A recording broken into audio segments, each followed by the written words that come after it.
ಪತ್ರಿಕಾಗೋಷ್ಠಿ ಕರೆದಿರುವ ಮುಖ್ಯ ಉದ್ದೇಶ ನಮ್ಮ ಸಚಿವರಾದಂಥ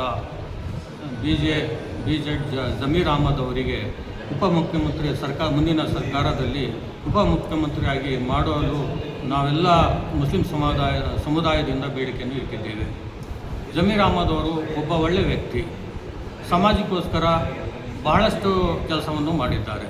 ಬರೀ ಒಂದೇ ಸಮಾಜಕ್ಕೆ ಸೀಮಿತವಾದಂಥ ವ್ಯಕ್ತಿ ಅಲ್ಲ, ಅವರು ಎಲ್ಲ ಸಮಾಜದಲ್ಲಿ ಕೆಲಸ ಮಾಡಿದ್ದಾರೆ. ಯಾರಿಗೂ ಮನೆ ಇಲ್ಲ ಅವರಿಗೆ ಕೊಟ್ಟಿದ್ದಾರೆ. ಬಡವರಿಗೆ ಯಾವಾಗಲೂ ಬೈ ಅಂತೇಳಿದ್ರೆ ಸಾಕು, ಅವರು ಎದ್ದು ಬಂದು ಕೆಲಸ ಮಾಡುವಂಥ ವ್ಯಕ್ತಿ. ಯಾರು ಯಾವಾಗ ಆಗಲಿ ಏನೋ ಕರೆದ್ರೆ ಏನೋ ಕೆಲಸ ಇದ್ದರೆ ಈ ಕೆಲಸ ಇದೆ ಇದು ಮಾಡಬೇಕಂದ್ರೆ ಯಾವತ್ತೂ ಇಲ್ಲ ಅಂತ ಹೇಳುವಂಥ ವ್ಯಕ್ತಿ ಅಲ್ಲ, ಕಷ್ಟಪಟ್ಟು ಕೆಲಸ ಮಾಡುವಂಥ ವ್ಯಕ್ತಿ.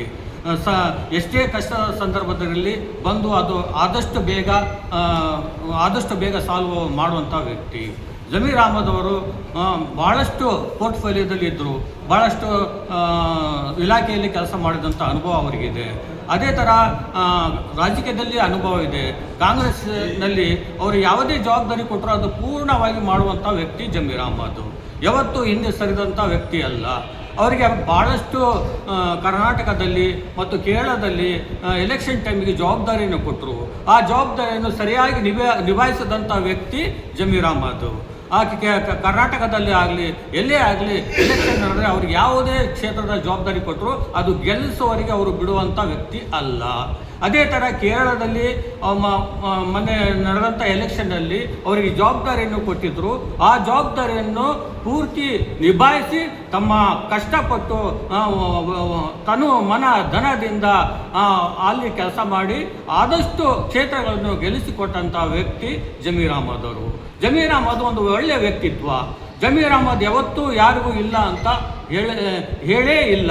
ಯಾರು ಸಹಾಯಕ್ಕಾಗಿ ಕೈ ಚಾಚ್ತಾರೋ ಆ ಸಹಾಯವನ್ನು ಅವರು ಮಾಡೇ ಮಾಡ್ತಾರ. ಅದೇ ಥರ ನಮ್ಮ ವಿಜಯನಗರ ಕ್ಷೇತ್ರದಲ್ಲಿ ಜಮೀರ್ ಅಹಮದ್ ಅವರಿಗೆ ನಮ್ಮ ಸಮಾಜದ ಪರವಾಗಿ ಒಂದು ಉತ್ತಮವಾದಂಥ ಡೆಪ್ಯೂಟಿ ಉಪಮುಖ್ಯಮಂತ್ರಿಯನ್ನಾಗಿ ಮಾಡಬೇಕಂತ ನಮ್ಮೆಲ್ಲರ ಕೋರಿಕೆ ಇದೆ. ದಯಮಾಡಿ ಕಾಂಗ್ರೆಸ್ಸಿನ ಹೈಕಮಾಂಡ್ ಅವರಿಗೆ ನಾವು ರಿಕ್ವೆಸ್ಟ್ ಮಾಡ್ಕೊಳ್ತೀವಿ, ಜಮೀರ್ ಅಹಮದ್ ಅವರಿಗೆ ಡೆಪ್ಯೂಟಿ ಮಿನಿಸ್ಟರ್ ಆಗಿ ಮಾಡಿ ಅಂತೇಳಿ ನಮ್ಮೆಲ್ಲರ ಬೇಡಿಕೆ ಇದೆ. ನಿಮ್ಮ ಹೆಸರು? ನನ್ನ ಹೆಸರು ಜೆ. ಅತಾಯ ರಸೂಲು, ಅಡ್ವೊಕೇಟ್ ಆಡಳಿತ.